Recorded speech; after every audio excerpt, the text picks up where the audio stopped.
All right, we're going to call tonight's Budget Committee meeting to order. Welcome back, everybody, after our couple-month hiatus. It's good to see all of you. I think we are living out the Chinese proverb, may you live in interesting times. Although I've also heard that those exact characters can also be translated as leadership happens during turbulent moments, so I kind of prefer that translation, but anyway, here we are. The mayor is traveling tonight, and Jill Featherstonaw, one of our committee members, is absent. Just so we all know, tonight there will be no public comment period, although there will be public comment in all of our subsequent budget committee meetings. We are not televised tonight, although the meeting is being recorded. And in the meantime, because we're not going to have the public comment period this evening, I know that we have started receiving emails from the community, and I'm sure we'll continue to do so. And I want to assure the community, I know that and I'm sure most of my colleagues read all of those that we get, and will continue to do so in the time between now and the next meeting when we will have a public comment period. So tonight, the city manager will present his recommended fiscal year 14 budget.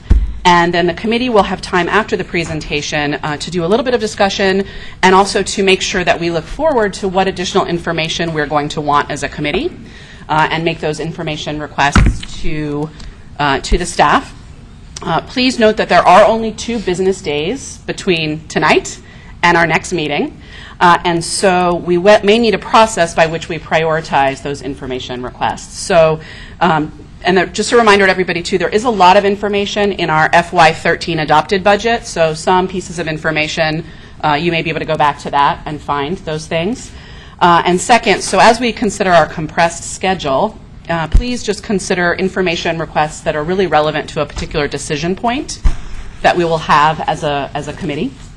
And third, depending on how many information requests we have, we may need to work on a process to go through and prioritize those so that we have the staff working on the things that the majority of the committee really needs to learn more about.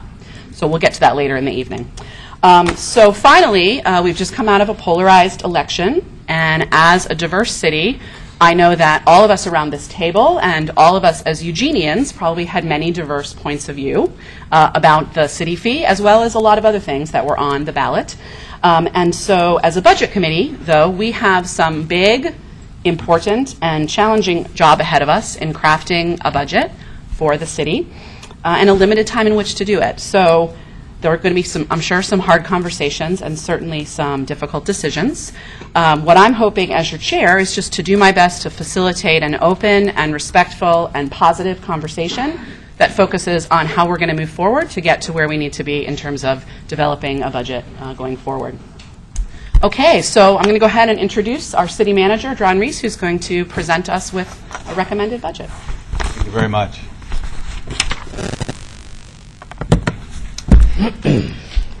You might know that, and you might remember that for the last several months we've been preparing 2 different budgets.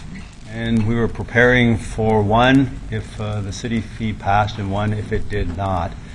And we spent literally thousands of staff hours putting those together, along with hundreds of hours of council and budget committee time over the last many months doing that.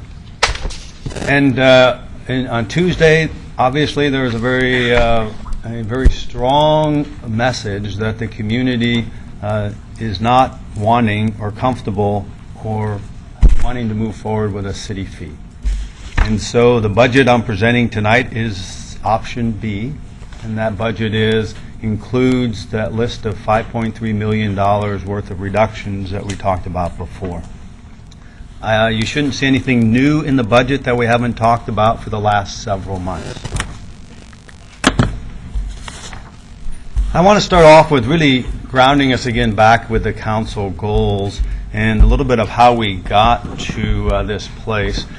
You might remember when we started down the track of the recession 3 or 4 or 5 years ago, the City Council went about a very purposeful process of working into the community. We talked about Eugene counts, and what that was is a very robust public outreach, public information, public engagement process in which we asked what was important to you and where should we be focusing our efforts for the next several years. And this is what they came back and told us, And this is what the council said we want to start and continue to focus on as an organization: safe community. And that's where a community where all people are safe, valued, and welcome. We talked specifically about decreasing property crime. We talked about better police and community relations, among other things. We also said sustainable development, economic development is a priority for us, for this council. And that's a community that meets its present environmental, economic, and social needs without compromising the ability of future generations to meet their own needs. And the measurements of those are an increased downtown development. We talked about job creation, decreased unemployment, and particularly support for small and local businesses. The third goal that council said we want to accomplish is accessible and thriving cultural and recreation. And it's a community where arts and outdoors are integral to our social and economic well-being and are available to all, where they're accessible to all incomes, and that we invest in our arts and our culture as an economic engine. We talked about a government that works openly, collaboratively, and fairly with the community to achieve measurable and positive outcomes and provide effective and efficient services. And we talked a lot about public engagement that involves the community broadly. And the fifth area that the council said you want to achieve is a fair, stable, and adequate financial resources, and it's a government whose ongoing financial resources are based on a fair and equitable system of revenues and are adequate to maintain and deliver municipal services. An important part of that was developing a long-term sustainable budget.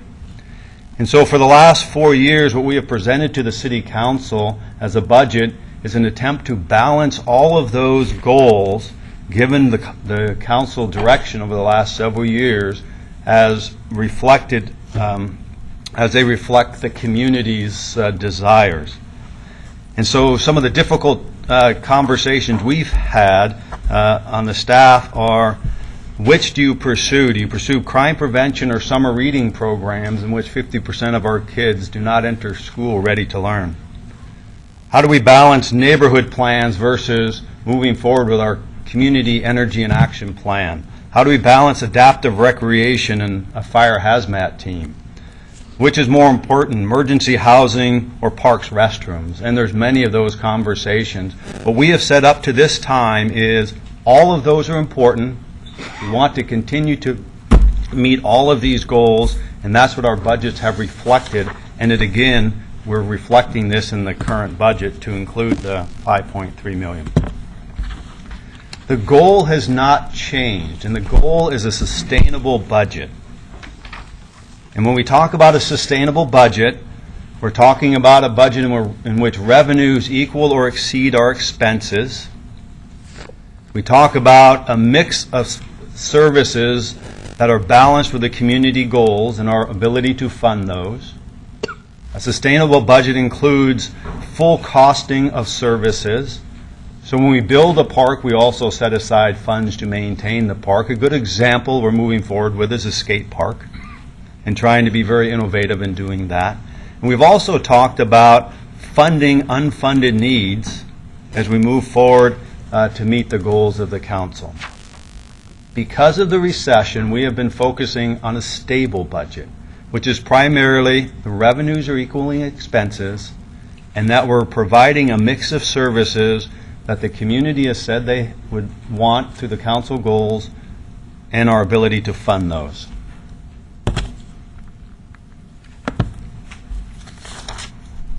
And this is what the process and the strategies we have been using for the last 4 years. With financial stewardship, we've said we want to live within our means. And we'll continue to talk about that through the presentation tonight. And we also want to maintain an adequate reserves, a savings account in which we can draw upon for a variety of things to include unanticipated expenses. Along with that, we have recognized that economic prosperity and our ability to grow our tax base in alignment with Envision Eugene for the long-term stability, financial stability of the city is important. And so we continue to partner on things like our regional prosperity plan. We've also said, even though we're going through the recession, we're not going to just purely focus inward, and capture the siege mentality, we're actually going to continue to invest in community goals, and we've been doing that. The police chief and the police department have done a lot to reduce property crime significantly, despite the lack of jail beds and a significant increase in call volume. The voters passed a second bond measure to continue to fix our streets. Downtown development is at 25-year highs with new businesses opening and new investors interested in all sorts of things downtown, to include a burgeoning tech industry and cluster. You have supported human services through a variety of actions, whether we, as a result of initiatives through homelessness, trying to prevent and intervene with homelessness, as well as affordable housing and, and all those kinds of things. We're also moving forward on the City Hall, which has been an outstanding project for at least 10 or 12 years. We've also continued to merge our fire departments with Springfield and Eugene, which is saving significant dollars and at the same time continuing to provide exceptional service to both of those communities. Envision Eugene is well on its way to creating and implementing the vision that we've said as a community we want for the next 20 or 30 years. Our Community Energy Action Plan is well underway as well. We've also said we want to continue with cost control, and that's really reducing our footprint inside the organization, continuing to look for new partnerships, slowing those growth in expenditures, and finding ways to be much more efficient. And we've been successful. Prior to the recession, on the left there, the left of the vertical black line in the middle of the slide, that shows our general fund operating budget increasing at an average annual rate of 6.2% per year. Since the recession, we reduced our ongoing expenses by $24 million, which represents about 20% of the general fund. We've eliminated 100 full-time equivalent positions, and we have slowed the average annual growth rate to 0.6% per year. Last year was 0.3%. So we have been driving that expenditure curve down significantly. At the same time, we've absorbed the library levy in FY12. We've added police officers downtown.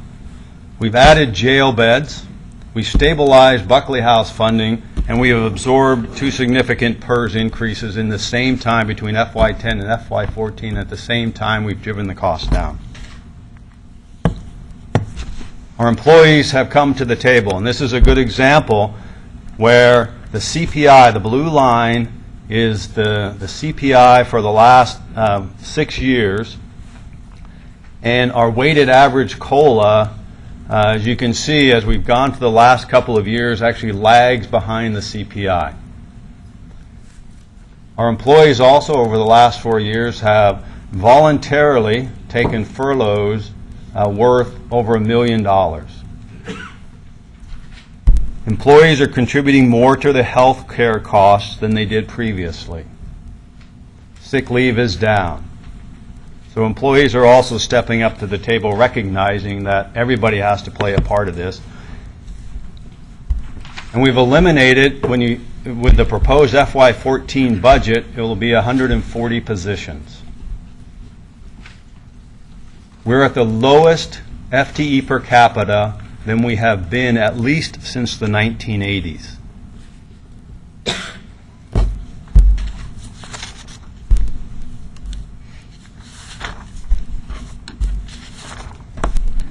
And here's the general status of several of our funds. The general fund is stable given the budget that we're presenting. What we're doing is we're structurally balancing the budget for ongoing revenues to meet ongoing expenses. Other funds that we've talked about in the past, our airport fund is stable. They're devoted to bringing in new air service and expanding existing markets, and they've done a significantly and a great job out there. Tim Dahl and his team have added to the airport in numbers of ways the last couple years. That is driving an economic base for them out there, and they will continue to work towards in maintaining a stable budget. The ambulance transport fund, we've had conversations over the last couple of years, it's still in a cautionary place. Chief Groves and his team have done a really good job at trying to stabilize it, trying to move the general fund subsidy away from that, and they're able to do that for a couple of years. But the long-term ambulance transport fund still needs a long-term fix. And what we know is the Medicare, Medicaid, our services are incrementally reducing their reimbursements rates, implementing new billing regulations and systems, and all of this means is that the net revenue continues to decrease. Our construction rental housing fund, we show it as cautious. Several years ago, we right-sized that. 18 FTE were eliminated out of that in FY09 and FY10 to meet the demands of the construction industry. It's starting to come back. What we're focusing on now is we need to build back up enough reserves to try to make that a stable budget. So it's cautionary, but there aren't enough reserves to keep it in a stable place. The parking fund, as we've talked about before, they're stable. Again, they have some infrastructure needs coming up that need to be funded, and we didn't get enough or as much increase in revenue from the downtown and the university as we anticipated, and so we're cautious about the long-term financial piece of that, so we're going to continue to work on that to get that to a stable place. Our road fund is stable with the new bond measure. Our stormwater and wastewater fund are also stable for the time. So here's the proposed budget, the total budget, $466 million. This is an increase of only 0.4% from last year's budget, from this year's budget, I'm sorry. So it's less than a 0.5% increase from this year's budget.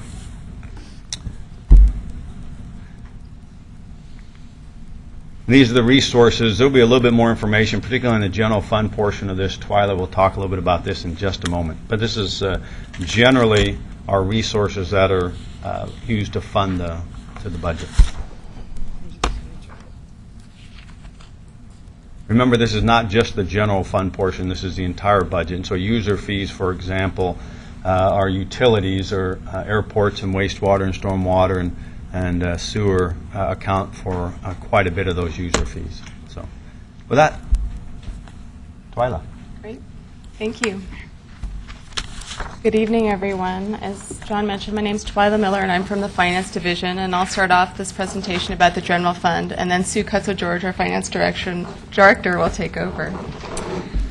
While there are, let's get to my slide. Here we go.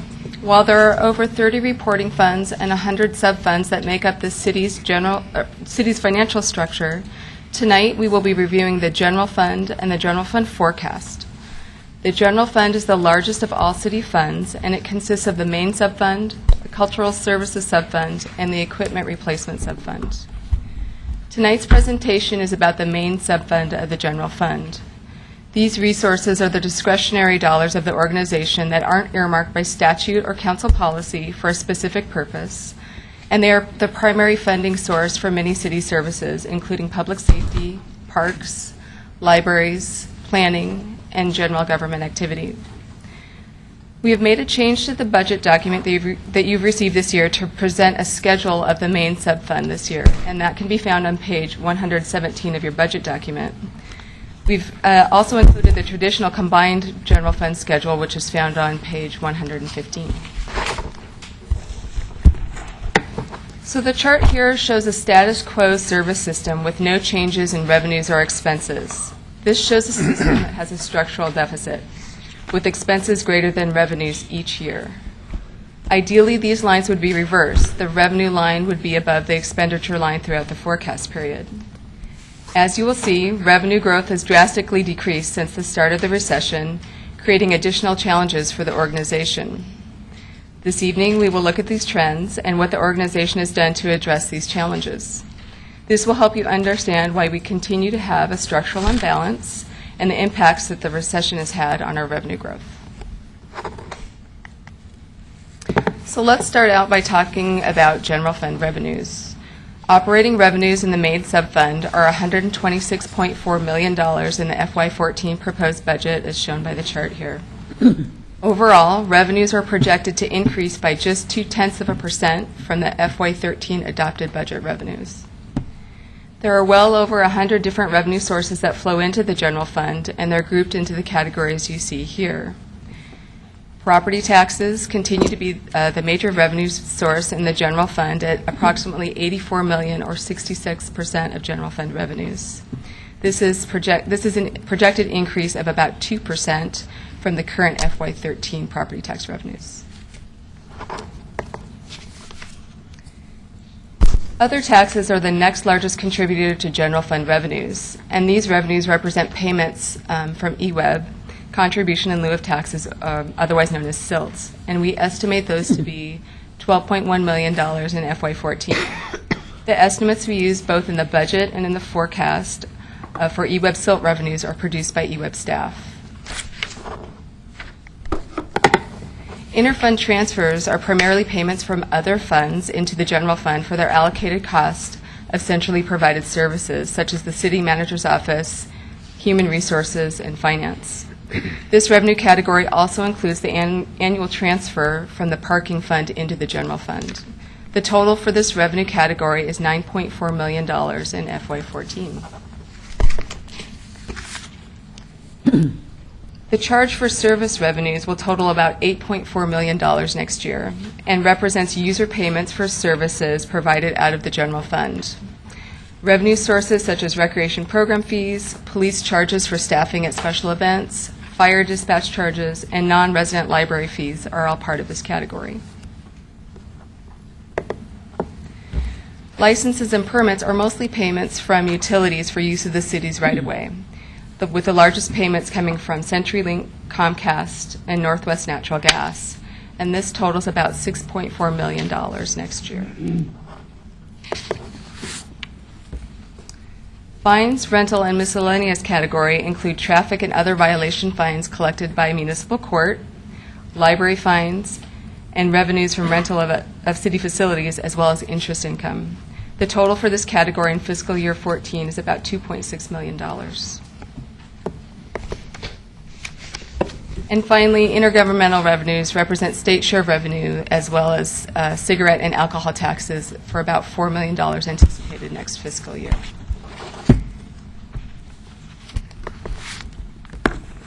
So here's some information on trends in general fund revenue growth. The change in the rate of growth since the start of the recession has been dramatic. You can see that pre-recession overall revenues were growing by an average of 3.5% per year, largely driven by increases in property taxes. Since the start of the recession, however, revenues have been growing significantly less, at just 0.7% per year on average. So when we talk about the structural imbalance between the growth in revenues and expenditures, we want to remember the shift that has occurred since the start of the recession, as it really tells an important part of the story. Next, we'll talk about our largest revenue sources, property taxes and EWEB SILT. As I mentioned earlier, property taxes represent about 2/3 of total general fund revenues. So any changes in that single item can have a big impact on our financial condition. 6 of the drivers impacting property tax revenue are shown here.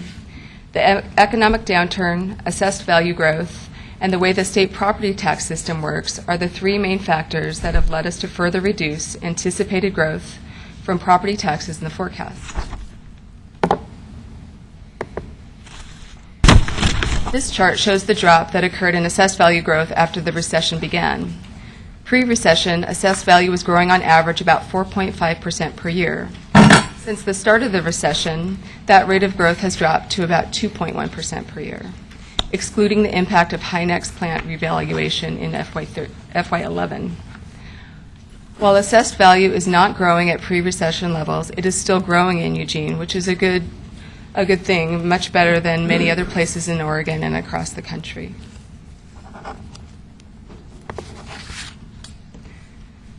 Property tax collection rates are presented in 2 ways, as shown on the chart on the left.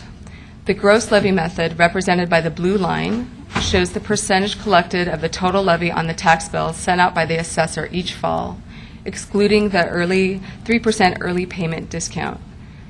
This is the way we talk about the collection rate both in the budget and in the forecast. The adjusted levy shown by the red line represents the collection rate of the total levy less adjustment, interest, and discounts. This is the method shown in the city's annual financial report, which is prepared at year end. The most significant factor in the adjusted levy is the early payment discount. You'll recall that property owners can receive a 3% discount if they pay their taxes in full by November 15th of each year. The difference between the two methods has averaged 2.8% over this time period. The chart on the right-hand side shows the budgeted versus actual property tax collection over the past 10 years.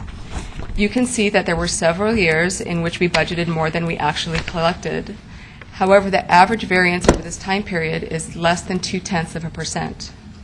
The blip you see there in FY10 is due to an adjustment in that year, which includes the Hynex penalty payment for disqualification from the enterprise zone exemption, which we did not budget to receive in that year.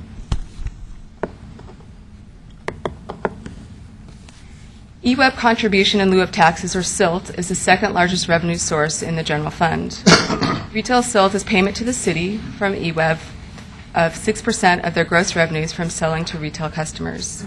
While there are many complex factors involved, one can see the trends and major drivers affecting retail electric SILT.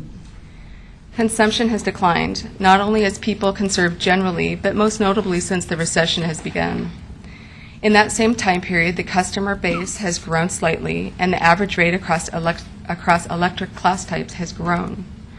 Despite the decline in retail consumption and the slower growth in the number of customers, growth in retail SILT revenues have remained relatively stable as a result of electric rate increases.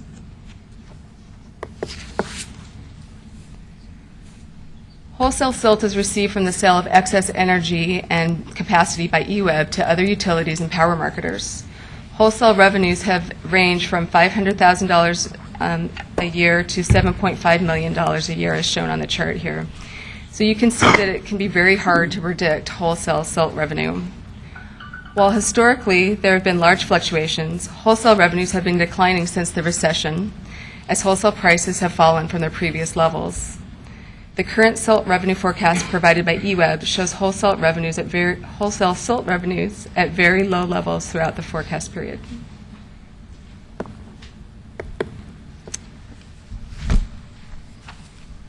Now moving on to expenditures. There are two primary categories in the general fund operating budget: personnel and materials and services, otherwise now called M&S. Personnel expenditures comprise approximately 77% of general fund operating expenditures in fiscal year 14. Personnel costs include salaries, fringe benefits, overtime, and temporary help, while material and service expenditures can be quite varied. Examples of these include payments to the Human Services Commission, the jail bed contract, utility costs, and also items such as the purchase of books and other media for the library. As you can see, the share of M&S expenditures has been going down from previous levels for two reasons. The first is personnel costs are going up faster than materials and services.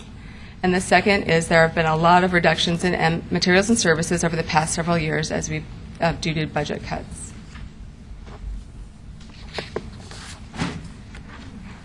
So there's a lot going on in this chart. This chart shows the growth in general fund personnel costs over the past 10 years. The growth is expressed as a percentage of FY03 costs. For example, the healthcare costs represented by the red line, FY12 costs were nearly twice as much as they were in fiscal year 3, approaching 200% of FY03 expenditures. Prior to the recession, the average annual increase in personnel costs was 5.5% per year, with components such as health and retirement benefits, which include PERS, OPSRP, and pension bonds, growing at a much higher rate, 9% for health and 7% for retirement. Positions were also added in the general fund, including police officers, staff for the Valley River Fire Station, and also staff for the police auditor's office. With the onset of the recession, the city took active steps to control its personnel costs, which is reflected in the lower rate of growth starting in fiscal year 9, with the average annual increase in personnel costs dropping to 3% per year. However, there are several reasons for continued growth in personnel costs. Since the start of the recession, positions have been added as the library levy expired, and those services were rolled into the general fund, as well as increased police positions to support the Downtown Safety Initiative. And the city has also experienced a significant rate increase in its retirement costs and expects continued rate increases every 2 years for the foreseeable future. The city manager also talked earlier about the increase in wage COLAs both before and after the recession, and that has also been a factor in the growth rate in personnel costs overall. So in summary, the recession has significantly exacerbated the difference in growth rates between revenues and expenditures. While the organization has actively worked to reduce overall costs and stabilize the service system over the past 5 years, personnel costs have continued to go up by 3% per year. This gap between the personnel growth rate at 3% and the revenue growth rate at only 0.7% per year since the start of the recession has created the structural imbalance in the general fund and is not sustainable over the long term. Next, Sue will talk a little bit about PERS costs and then describe the forecast and our reserves. Thanks, Twyla. So, PERS system facts. I wanted to start out just with a couple of things about the system as a whole that I don't think a lot of people are really aware of. I show both the liabilities and the assets on this slide. On the liability side, which is the left-hand pie chart, you can see what makes up the liabilities for the PERS system as a whole. The striking thing about this graph is that people who are no longer working in a PERS-covered position represent 68% of the liabilities for the PERS system. The other 32% are active PERS employees, and those are broken out into 3 different tiers of retirement benefits: Tier 1, Tier 2, and the Oregon Public Service Retirement Plan. Tier 1 makes up the largest share of those at 24%, but that share is decreasing over time. On the asset side, over the past 40-plus years, nearly 3/4 of the dollars that are in the PERS fund have come from investment earnings. The employee contribution to the PERS assets has been about 6%. In many cases, that contribution is made by the employer. And then there's the employer contribution, which represents about 21% of the assets that are in the PERS system. There have been a number of changes to the PERS system over the years, including some in recent decades that have been aimed at lowering costs and reducing rates for employers. The most notable have been the creation of additional tiers of employees that have lower cost benefit levels. One of those past reform efforts was led actually by the City of Eugene in the early 2000s. We, along with several other governments, sued the PERS board over how they administer the retirement system.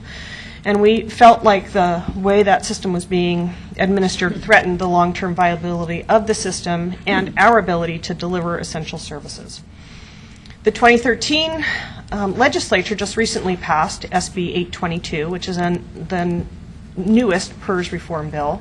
That did 2 things to lower the cost for the PERS system. One is to reduce further or limit the cost of living increases that PERS retirees, both current retirees and future retirees, will receive.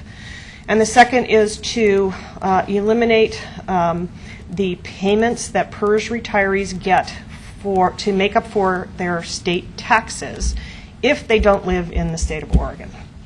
Those 2 things will lower system costs in the long run. The other thing the legislature has done is to say that they're going to defer a portion of the rate increases that are scheduled to start on July 1st.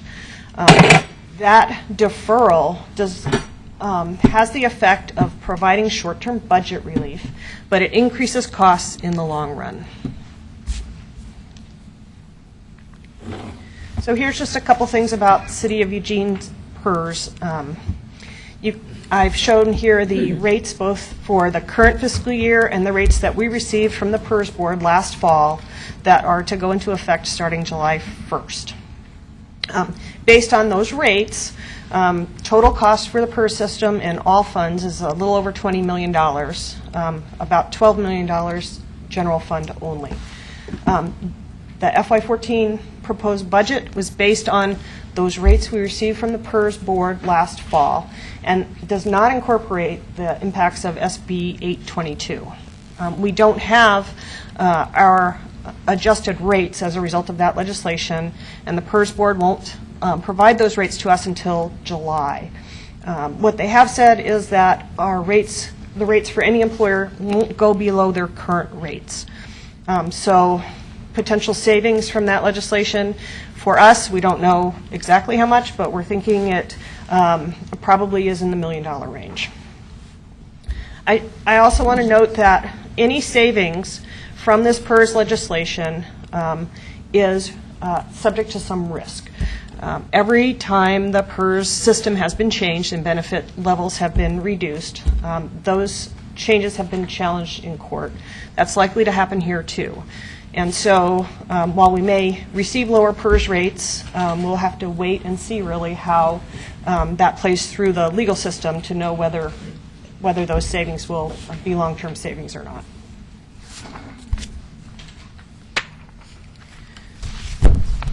Okay, so moving on to the forecast. Why do we do a forecast?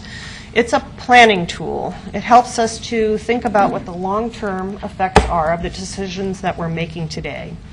It helps us think about what we would do if something turns out different than what we were anticipating. And it helps us to think about when we need to make adjustments to our plan and in order to achieve our financial goals. And we've got two main financial goals. John talked about those. We want to try and get to a place where our revenues are greater than or equal to our expenditures. And we also want to make sure that we're maintaining a prudent reserve target, which we've defined to be 8% of our general fund expenditures. The forecast is a snapshot in time. It's the best information we have today. Things are always changing, and we update the forecast as significant events occur. We typically will update the forecast in the fall before we start our budget planning, and then again when the city manager presents his proposed budget. So this is looping back around to what Twyla said. This is the same graph that she showed you. This presents what would happen to our general fund if we took no steps to either increase revenues or decrease our expenditures in the FY14 budget. What this shows is that we have a gap that's approximately $6 million each and every year for the next 6 years. So this approach, where we have a gap of $6 million between revenues and expenditures each year, isn't sustainable. We can't do that. We only have so many one-time dollars, and once we're out of those dollars, we still would have a gap, unless something else were to change. And this slide here illustrates that. So our main reserve is the reserve for revenue shortfall. Our target for that reserve is about $10 million, or 8% of our revenues. If we chose to do nothing, to have a do-nothing budget for FY14, you can see that we would be out of reserves in a little over a year. And by the end of the 6-year period, we'd be $30 million in the hole. That's not a financially prudent way to fund those services, because once the reserves are gone, they're gone. We would have no way to respond to any kind of unexpected event that might occur. So the city manager has put together his proposed budget. He talked about, aligning our revenues and expenses. This is our projection of how our FY14 budget does that. You can see that the revenue and expenditure lines are much more closely aligned, and that gives us a stable budget over the next few years. You will see also in this forecast there are a couple of years where expenditures are expected to be a little bit above the revenues, and we would be planning to use our reserve for revenue shortfall to fill those temporary gaps between revenues and expenses. Here's our reserve for revenue shortfall projection after taking into account the FY14 proposed budget reductions. And you can see the impact on the reserve. Over the next 6 years, we will not meet our 8% reserve target in any year. So we have a reserve gap. And by the end of the forecast period, FY19, we would have about $4 million in reserve, which is about 2.8% of our expenditures at that point in time. There's a lot of uncertainty about what will happen with the economy and what will happen with PERS rates. As a result, we feel like it's prudent to use some of those reserves to smooth over these temporary budget gaps that we've shown in our forecast and see what develops with the economy and with PERS. So why do we budget reserves? There are a number of reasons that I set out here, but I guess the biggest thing I would say is that we've really derived a significant benefit from having reserves over the past several years. That has allowed us the financial flexibility to be able to thoughtfully address our structural deficit. If we didn't have the reserves that we had, then when the economy hit the rocks, we would have had to immediately start cutting positions, and we wouldn't have that chance to think about how to approach our budget, think about the mix of services, think about whether to ask voters for revenues or not, and come up with a rational plan for how to balance our budget. There are a number of other reasons why we have reserves, a cushion for the unexpected, to meet our cash flow needs. We use reserves to save up for large projects. And we also want to demonstrate our prudent financial management practices to the rating agencies and to our bondholders. For the general fund, there are 3 components to our reserves. We've added an attachment to the budget message this year on page 17, which shows a history of our reserve levels and what's budgeted for FY14. And we have a property tax appeal reserve of $1 million. That's set aside pending the outcome of valuation appeals for large taxpayers. The reserve for revenue shortfall, our target is 8% of expenditures. I've already talked about why we have that. And I didn't write in my notes here, but the FY14 reserve for revenue shortfall balance is projected to be about $6.9 million, which is under our 8% target. The unappropriated ending fund balance is what we use to help meet our cyclical cash flow needs. We receive the majority of our property tax revenues in November when people pay their property tax bills. But our fiscal year starts in July, and between July and November we have to make payments to vendors, we have to pay our employees, and so forth. And so the UEFB provides us with the ability to make those payments without having to borrow money. The UEFB is set by council policy at 2 months of expenditures. So why do we have a reserve for revenue shortfall targeted at 8% of expenditures? Well, I would say there's no one-size-fits-all for jurisdictions in terms of what level of reserve they should maintain. There are several factors that should be taken into account when making that decision, and I've shown those up here on the slide. A few years ago, the Budget Committee had significant discussions and some detailed staff presentations about reserves, reserve levels, and reserve policies. During those discussions, we determined that 8% of expenditures was the appropriate target for Eugene. That target was never formally adopted by the City Council because at that time we were expecting to get a new city manager, and we wanted to allow him the opportunity to weigh in on those reserve levels. When John arrived, he reviewed that reserve information and he adopted this target in his planning and thinking and in his recommendations to you in his proposed budgets. Here is a history of the reserve for revenue shortfall, going back for 10 years and projecting out for the next few. You can see that we're not just building up a reserve and keeping it. We do use the reserve. We have used the reserve over time to help us smooth out some of those financial potholes, like absorbing the library levy and significant PERS rate increases. When we've drawn down the reserve, we've built it back up so that we maintain that financial flexibility for future budget decisions. So it will be important for us as we go through the next several years to look for opportunities to put money back into this reserve and try and achieve our 8% target. And the last thing that I wanted to give you is just some of the comments from Moody's Investor Service, which is one of the bond rating agencies. Moody's looks at government organizations and private companies all over the world in order to determine, what their level of financial management is. They last reviewed the City of Eugene's credit in October of 2011, and they had some very nice things to say about all of the hard work that everyone has done to keep Eugene in a financially sound position.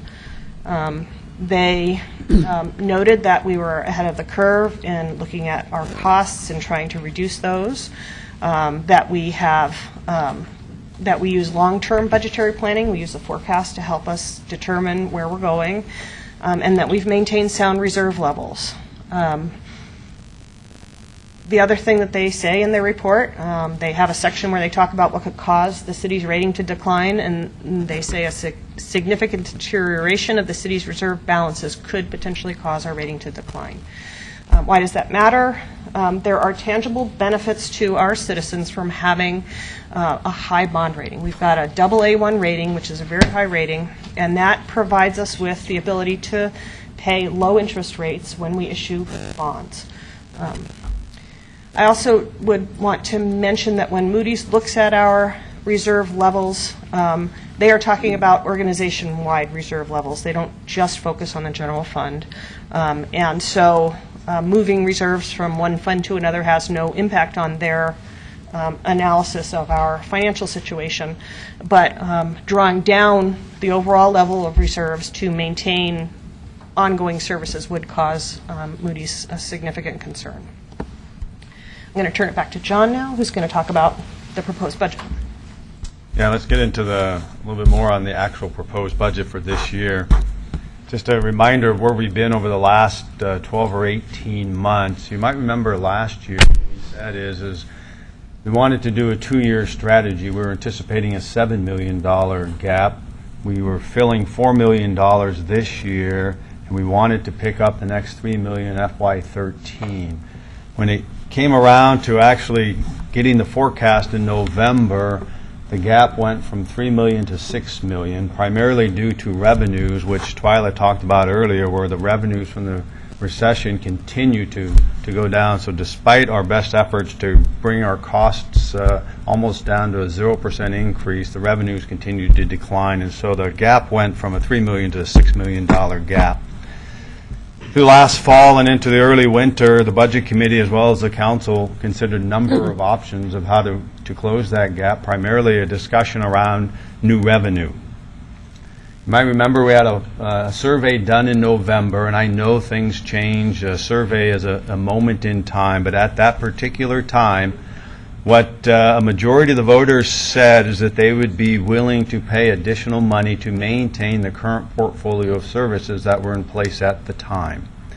And so based on that particular information and other conversation, the council eventually decided in February to send a city fee out to the voters for a new revenue source. And of course, we know this week that was not well received by a majority of the voters. And so here we are right now. So the general fund, and this is of course only a portion of the total budget. The total budget is $466 million, but this is where we tend to focus the efforts, and so this is why we're talking about this particularly. The total general fund is about $165 million. And there's some reasons why we say 126 rather than 165, and we can talk more about that if we need to. But you can just see how that kind of plays out. A good portion of the budget is in public safety, police at $45 million, fire and EMS at $25 million, and so you have $70 million of it. Almost half of the budget is public safety, and then you can see what else is a part of that. And these are the resources. Twyla went through what these mean more specifically, but again, property taxes is the main resource, and as property tax changes occur, even small changes have a significant impact on the overall budget. Just another way of slicing the budget when we talk about operating budgets, and this is where you get down to the 126 as an operating budget, and so this is what we really focus on because this is what is really the meat of the general fund. And so you can see police and fire continue to make up over half of the general fund operating budget. I think this is an interesting graph, and what this really shows is over the last 3 years where the budgets, the general fund operating budgets for the various departments have occurred. And so what you'll see is over the last 3 years, the police budget has actually increased. Fire and EMS has remained steady, as has Public Works, with central services, library, recreation, and cultural services, and planning and the development departments have actually gone down. And so while I talked about at the very beginning that what we try to do is balance all of the services that the council has said is important, and that's what we present every year, this also suggests that generally, from a priority standpoint, public safety and public works have tended to be in that priority position while still maintaining our balance. On the capital side, there was a budget committee meeting several months ago on the capital budget, so I'm not going to spend a lot of time on this, and we can, sure, during the process, if you'd like to talk more about this, we can.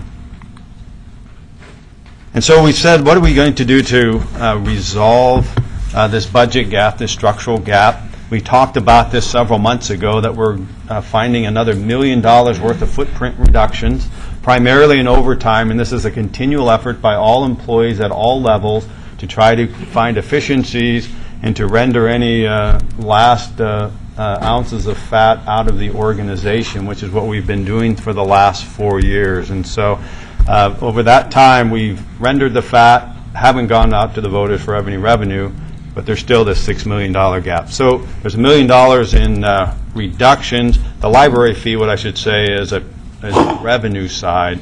So the rest of those are expenditure reductions. The library fee is actually an increase, but the net is $1 million. And so the $5.3 million category that we talked about from several months ago, I just wanted to remind you and how we decided that those are the particular services to take a look at. Again, it has a lot to do with balancing what the council has said their goals are.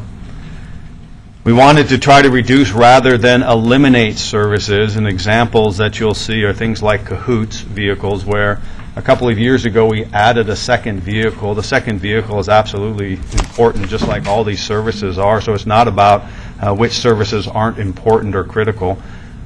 But rather than eliminating 2 Cahoots vehicles, we eliminated one, or proposing to eliminate one. We'll still have one on the road, on the street, being very busy responding to all the needs that are out there. Another example of reducing rather than eliminating is parks maintenance, as well as reducing hours in the downtown library. So the service stays intact, there's just a reduced level of that. We also said that there are some that could realistically be provided by others, although it may be at reduced levels or reduced access. And many of the human and social services that funding as a reduction represent that. It's not that those agencies don't need the funding. That's not the issue. The question is can they provide the service and still provide a service? Again, it could be at significantly reduced levels, but that was one of the criteria we took a look at. We also said that there are some services that could be reasonably and efficiently restored if funding becomes available. The Sheldon Pool is an example of that. If the pool closes, if funding becomes available, it's a contained package that can be restarted again. The branch libraries is also one of those that could be in that category. There are some things we did not include on the list, those things that fully pay for themselves. Adult athletics is like that, it self-funds. And so putting that or reducing or eliminating adult athletics would not create any net benefit to the general fund, so we didn't put that on the list. We also said, are there any services that really cannot practically be provided by anybody else? And adaptive recreation is an example of that. And so we have not suggested making broad sweeping changes to our adaptive recreation program. We put this in here just as a reminder that with very few exceptions, everything that's on that $5.3 million list we have been talking about for at least the last 3 years. So these are not new. We have been talking about the recession, the lingering impacts of the recession, that we are reducing our footprint, we're rendering the fat, we're being efficient, we're driving down costs, but there may come a time when there is no more to go, no places to go. And we've said these are the types of things that we would be coming back to you. The council and the budget committee has talked about these numbers of times. And so the $5.3 million list is not a new list. We've been talking about it for several years. And this is the list. There's nothing different on here that you didn't see 2 or 3, 4 months ago. It's exactly the same list. The one piece that's in more detail are the FTEs that you see on the right side. And so these represent ongoing costs. Remember, we're trying to fix a structural budget issue. And so when you take a look at the fire engine and crew, eliminating that second company in Fire Station 2 is an ongoing savings of $700,000. Impacts 6 positions, and you can read on down through that.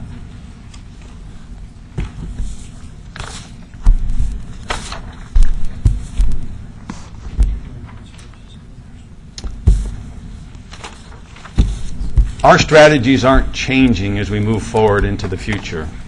We continue to say we need to be good financial stewards and live within our means and maintain our adequate reserves for all the reasons that Sue talked about. We want to continue an aggressive program of expanding our tax base in accordance with Envision Eugene to promote the long-term stability of our financial situation. But to give you an example of why that's a longer term, a $6 million gap would require, if we took our top 10 property taxpayers, we would have to have 3 equivalents of those in order to meet a $6 million gap. So the property tax coming off of our top 10 property taxpayers, we'd have to have 3 new of those in order to close the gap. So it's a longer term strategy, but we need to keep at it. We want to continue to invest in community goals as expressed through the council, and we'll continue to look for efficiencies and footprint reductions into the future. I think it's important to note when Sue talked about the reserves, and we do use our reserve for revenue shortfall, depending on how the economy goes, depending on a variety of things and PERS reform, next year we could be back with some additional needs for structural changes. So even this year isn't a guarantee that there aren't more structural changes needed as we go forward.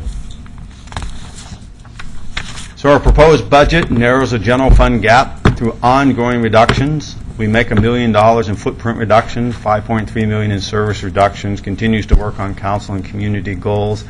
As Sue mentioned, the SB 822 is the one new piece of information that you haven't seen before that has some impact on, could have some impact on your discussions as you move forward. Again, the budget is trying to balance what you have told us are your important priorities, and so that's what the budget is trying to accomplish. And with that, that's our presentation. Thank you. Thank you, John and Twyla and Sue, for the presentation. I thought before we go into questions and information requests, because this is a year where there's a lot more energy around the budget than some other years, thought it would be valuable just to go around, make sure everyone's voice gets heard very briefly, just a minute or two. I'm actually going to ask Pavel to time it so we don't go over 2 minutes, but just kind of go around and give everyone a chance to say kind of where you are, what's your perspective on what you heard from John tonight. I think it'll help in our discussion going forward. So Councilor Pryor, do you want to start, and we'll go around that way? I think the thing that I have heard most clearly tonight is that we know we're here as a budget committee to present a fiscally responsible, legal, thoughtful budget for this year. That's our job. We know that. But when I look at the presentation, I realize that our job doesn't end with approving a budget for this year, because the budget we approve for this year has a ripple effect on future years. Every table we looked at rolled out its consequences over several years. So whatever we decide with this budget has to take into account that budget will have a ripple effect on future years. And I think that's the message I've heard very loud and clear. You're not just approving a budget for this year, you're approving a budget for this year and its impact on future years. That puts a different meaning on the word fiscal responsibility. It means we need to be fiscally responsible for this year, and I am confident we can do that. We have to be fiscally responsible in a way this year that is also fiscally responsible over the next 4 or 5 years. That's a tougher task, and it's one that we will have to be very thoughtful and very deliberate about. I think this is a good group to do that. But remember, you're not just adopting a budget for this year, you're adopting the consequences of the budget for this year over the next 5 or 6 years, whether you're still on the budget committee or not. That is your job. That really is what we need to do. It's an important one, but I think it's one that if we're very thoughtful, we can get there. I wanted to thank the city staff for putting together the proposed budget. I think that I generally agree with the message in there that we really need to be responsible stewards of our money in the long run. I appreciate that City Council asked the voters what they thought. Do we need more revenue? And we heard from them resoundingly, we're not going to have a new revenue measure, at least this year. So I'll be looking to what can we cut to be responsible in the long term. Last year, somewhere in the budget process, we got down the line and we said, hey, what's the next 5.3 million, if you will? And I think that's something that I'd like to see. I know that staff do a lot of hard work to try and match council goals with what they think is the best decision for our city, but I think that the budget committee needs to take a look at that and say, what's the next 5.3 million, and do we agree with what city staff have presented?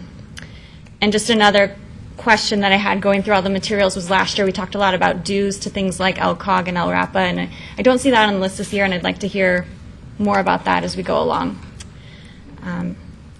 But like I said, in general, I think we need to do our best to be responsible in the long run for the city.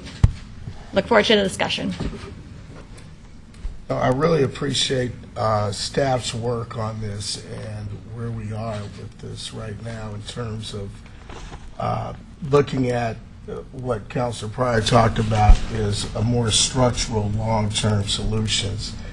And as we kind of grapple with the budget for this particular year, I want us to keep in mind that we've been successful in beginning to do cross-jurisdictional partnerships, particularly with the merger of the fire department.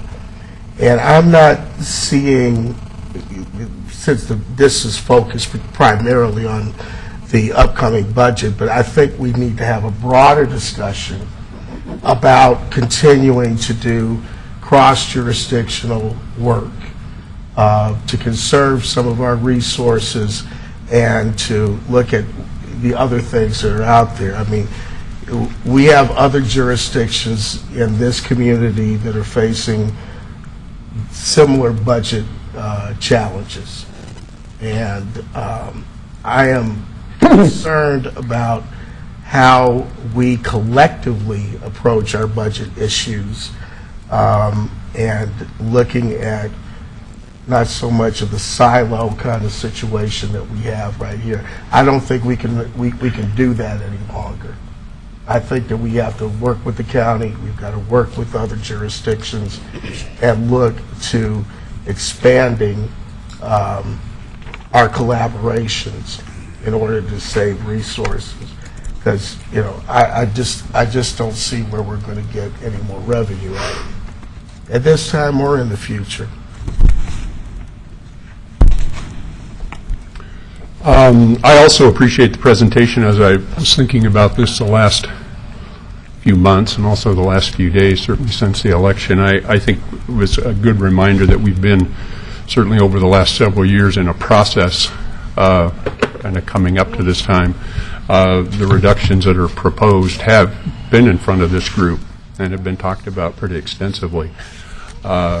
It's pretty clear at this point there won't be additional revenue. So I think, at a high level, I find myself, I guess, ready to consider those reductions. I think starting with the ones put forward by the staff and that have been put forward over the last couple of years is a good place to start. I think there'll probably be others put out there and open for discussion. I also, some of the discussion out there over the last couple of months has been around potentially using reserves. And I hadn't really heard that discussion too much in the last couple of years as part of this process, only more so in the last few months. And absent, I think, compelling reasons why, I'm not really in favor of using those reserves for covering operating costs for a short period. So I think we've, again, kind of reached a point that we've been kind of looking at the last couple of years and need to roll up our sleeves and address these. Well, as the new guy on the committee, I don't know all of you real well, but something tells me over the next couple of weeks we're all going to get a little closer. And because you all don't know me real well, I do want to be upfront and let you all know that my wife is a city employee. Now, I have mentioned this with the city attorney, and I've been told, and he feels at this point there is no conflict of interest. But you should all be aware that this is very close to my heart. What I'm going to be looking forward to doing over our next couple of meetings, and while I do appreciate all the time the staff has put in and John's presentation of Plan B, I'm going to try to help us find Plan C and maybe look at different alternatives and different ways to cut. Because I personally view some of the proposed cuts as being harmful to our community and not consistent with the goals that are being stated here. So it is going to be my charge to maybe find ways that we can find a common ground, still fulfill those goals, and not harm our community in the process. Well, welcome to the committee.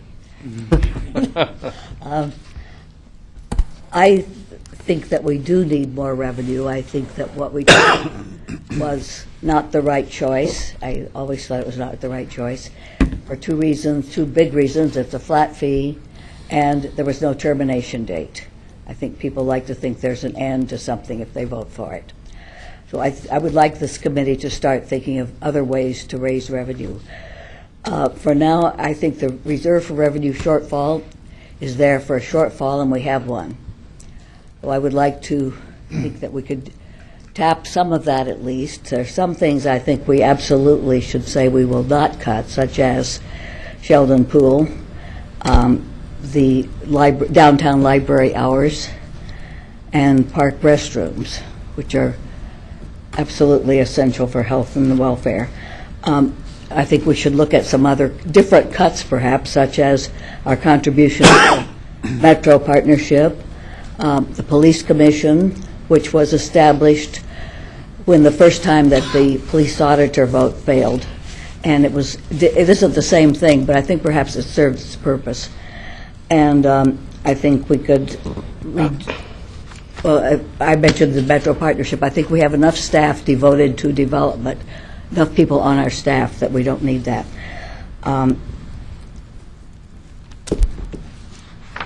I guess that's it, but I would like us really to start thinking what things could be cut that would be less harmful than these, and how can we get more revenue in a more fair, sustainable way. Thank you. Well, the time for difficult decisions is here. We've talked about this for quite a long while, that it would be difficult for us to get to this place, and here we are. I would like to hope that we'll spend the next 5 or 6 meetings, the next few weeks, focusing on the things that we're going to need in order to get this done. I think it's critical that we be innovative in how we think about budgeting in order to keep this from becoming a free-for-all with everybody having an argument about their particular favorite program. I would like to see us look at this, as I think Bob mentioned, in a Plan C sort of way. I'd like to see us be the innovators we're proud of being in Oregon and in Eugene, and really put that to the test. I wish we had more time. This is a truncated, shortened process. If there were a way in which we could create more time for ourselves in a creative fashion of extending our budgeting period or passing some manner of opportunity to give us more time, I'd be very much in favor of that, because I agree with Chris that this is kind of a dual-track process. There's the FY14 budget, but there's also the long-term trends. I don't want those trends to become handcuffs that dictate how we have to do the 14 budget. If we have to use some one-time monies, I'm okay with that, frankly. I don't think the trend of heading the wrong direction that we'd like to fix takes options off the table if innovation is really where we have to focus. But you're right, I think, that we have to also start putting things into place that reverse those trends. From my point of view, the most appropriate answers of expanding our base will take a longer amount of time. Thank you. First of all, I think next year we, as a council and budget committee, need to sit down and have a serious discussion about service priorities. Maybe it's time we looked at what is a core function of the city, what is the must-have, nice-to-haves, and like-to-haves, and get rid of some of the like-to-haves and get back to the must-haves. So, on the consolidation of services, Greg, I've been championing that since 2003. Good luck. So far, it's just been the fire department. I'm with you on that 100%. Yeah. We need to seriously look at our governmental partners where we can consolidate our efforts and move forward with that. And they're out there. I've also been a long-time champion about not using one-time monies for ongoing services. I think that's just continually kicking the can down the road. And we've been doing that at least since 2003, since I've been on council. What I would like from staff, if I could, is a history of the use of the facility reserve funds over the years. And I don't know how far we need to go back, but I'd like to find out how much we had at its peak and how much has been spent and in which years and when, just for our own information. I agree with Betty. We need to look at some way to increase our revenue, restructure how we do that. And as far as the cuts this year, you know, in the meetings, the council meetings prior to the vote on whether or not to send the ballot measure out, which I was opposed to, I heard from a number of my fellow councilors that if this doesn't go through, we're going to hold tight to these cuts. If you read the campaign materials, if you read the ballot measure, if you listen to the comments at the debates, proponents all said, if this ballot measure doesn't pass, we're going to be cutting these services. There's a lot of those services that I absolutely disagree need to go away, but, you know, this is what we told the voters, and I don't want to say it, but I told you so. Well, first of all, I have to say I'm very disappointed in the lack of critical information in the budget material that we received on the 10th. I've combed through it, and I can find absolutely no reference to the City Hall Replacement Fund, Fund 323. I can't find any reference to Fund 614, which is the Facility Replacement Reserve. I can't find any reference to Fund 635, Facility it's a Professional Services Facility Reserve. There's missing information in here, and a lot of the stuff that's missing is questions that I submitted on April 30th, which I still haven't received answers to. I sent in a pretty good list of questions. I really like to have answers to those before our next meeting. I know all of the Budget Committee members are going to have lots of questions, too. I'm working on my second set of questions already after having studied this. So we need a timely release of information. I fundamentally believe that there's no reason for any of these services to go away this year. There's money in the... I've heard anecdotally, this was one of my questions, how much is in the City Hall Replacement Fund? I've heard $17 million. I'd like that confirmed. If that's true, most of that money, I believe, came out of the general fund. It can go back to the general fund. It is fungible. It's not one-time money, really. We need to put City Hall out for a bond measure. People will vote for a $15 million bond if they trust us. I mean, they just did 180 for 4J. So put City Hall on the bond, take the money, put it back in the general fund. It's not one-time money. It's money that should have been supporting these services that got hauled out. So we can get through this year easily. And then we do a deep look next year, starting July 1st. We do a deep look and reprioritize things to cut. Yeah, I'd like to thank staff for a clear presentation. It was very good, and thank them for the hard work over the years that have kept us in relatively stable shape through the years, especially through these tough times during the recession. This is my 17th budget, and most were about making cuts over the years. So I can tell you it's not fun, it's hard, and can be unpleasant. And we will be heavily lobbied not to cut services, probably by your friends. And but we have a structural, ongoing, long-term problem of a budget deficit. And it'll be very tempting and very alluring to kick the can down the road, as Councilor Polling said, and hope for a miracle. And I think we should be striving to make sure that we use ongoing monies for ongoing services and not eat our reserves and fund services for the short term. Because this is a bad fiscal policy, as many people have said. It merely puts our financial picture in jeopardy to avoid some short-term unpleasantries of making these cuts. But in the end, you end up having to do that anyway, making the cuts to the services. So this isn't going to be easy or fun, so I'm looking forward to hearing what people have to say about alternative strategies and alternative things to cut. But this is, as we've noted, and those of us that have been on the committee for a long time notice that these are the same cuts that have been on the list year after year after year.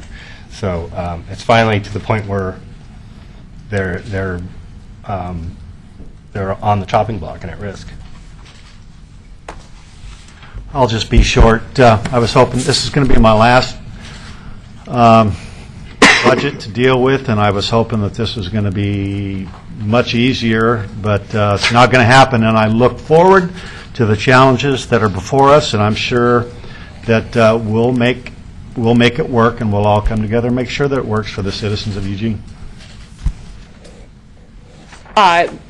Well, you know, in terms of looking for ways to avoid hard decisions, I played my hand with the city service fee, and that got shot down quite soundly. So, you know, I am open to hearing the proposals from other members of the Budget Committee. But I feel like we're a place where without the new revenue that the fee would have brought in, we are living beyond our means with the current services we're providing. So I am going to be open to cutting some services, even though it will cause me and others heartache and job losses, and potentially degrade our city's vibrant parks, recreation services, and other assets. But, you know, I feel like we're either in a position to sacrifice some of our services or sacrifice our future financial stability, and it's not an easy choice. So like I said, I look forward to hearing for some of the other ideas that are out there, and maybe we can find a way to balance these competing needs and make it through this. I'd like to second Councilor Brown about the facilities replacement funds. Depending on who you ask, the facilities replacement fund is at about $8 million. Some people include other funds, up to $17 million. I think most of us assume that these would go to a new, largely ceremonial city hall. We already paid $16 million to move the police, relocate the other city offices, so what's left is a largely ceremonial city hall and a few offices. These building reserve funds were saved from what would otherwise have been operations funding, and I think they should be restored to operations. I asked the county what human services cuts would do. The human services cuts alone would reduce or eliminate support for homeless youth programs, child abuse prevention programs, domestic violence response programs and prevention programs, shelter for homeless families, support for the Egan Warman Center, services for the homebound disabled, medical and dental clinics for the poor, housing for the mentally ill, and veteran services. The facilities replacement reserve at $8 million is approximately 12 times the cost for continuing these services for a year.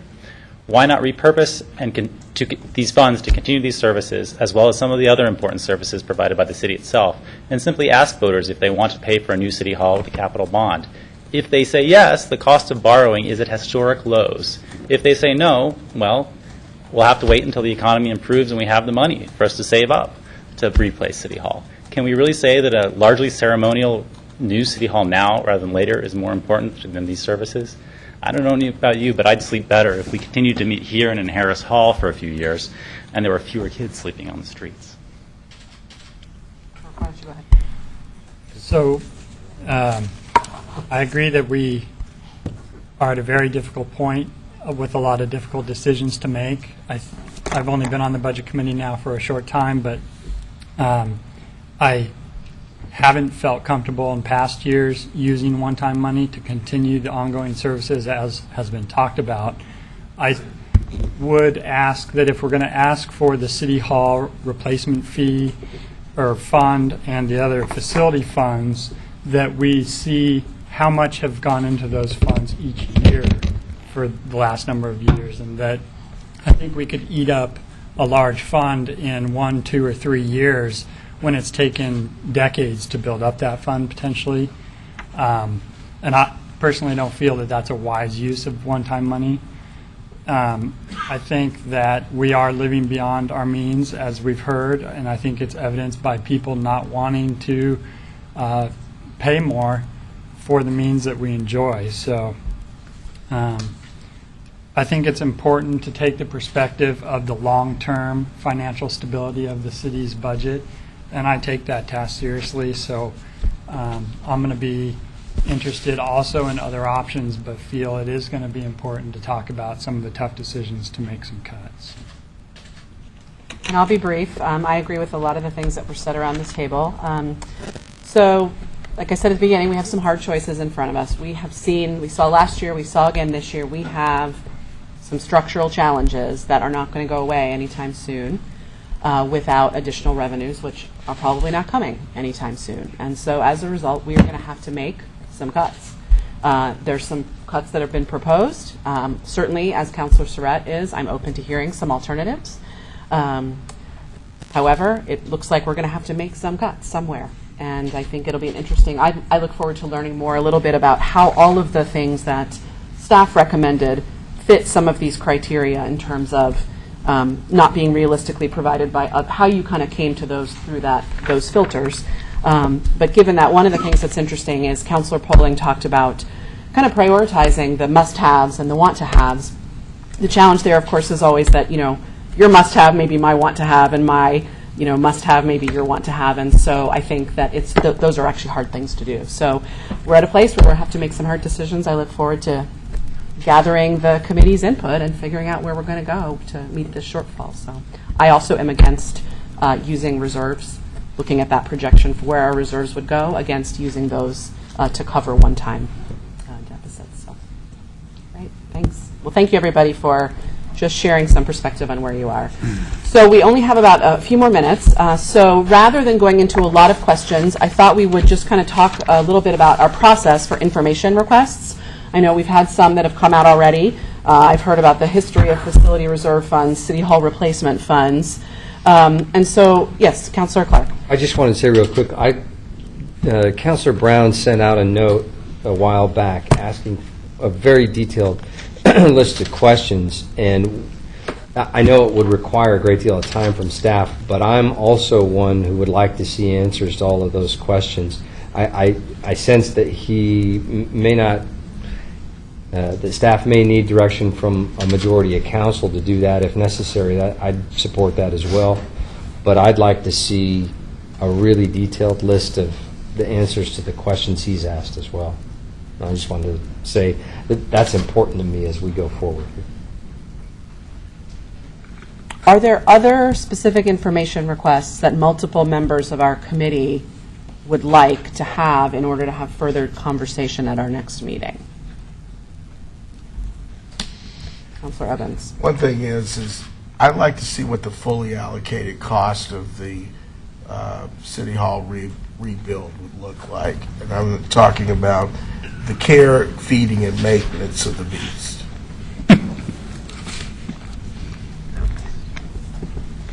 Because we're going to have to take, if we're going to go through with this, we have to take care of it for the rest of however the life of it is.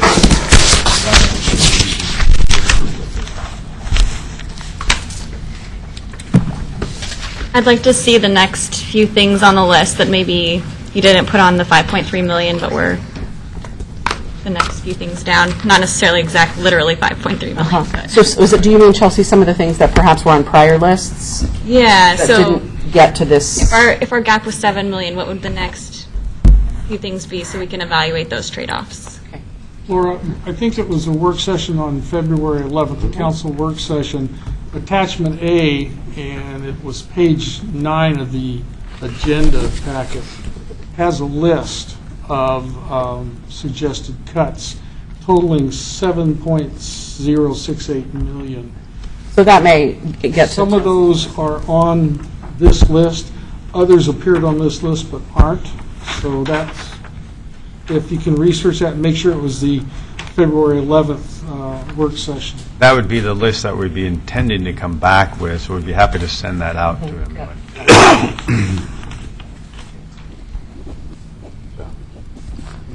Any final requests?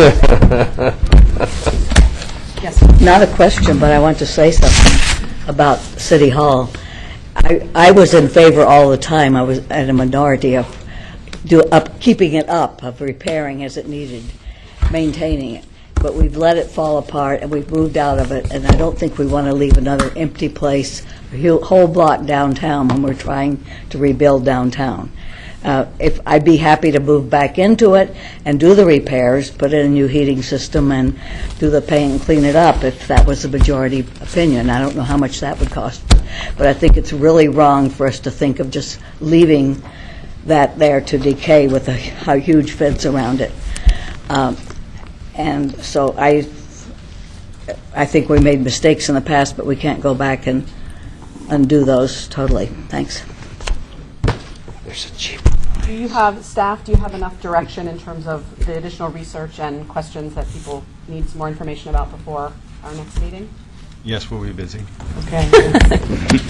We will. Thank you very much in advance for that effort. Okay, well, thank you all very much, and we will convene again next Tuesday. We are adjourned. You'll bring us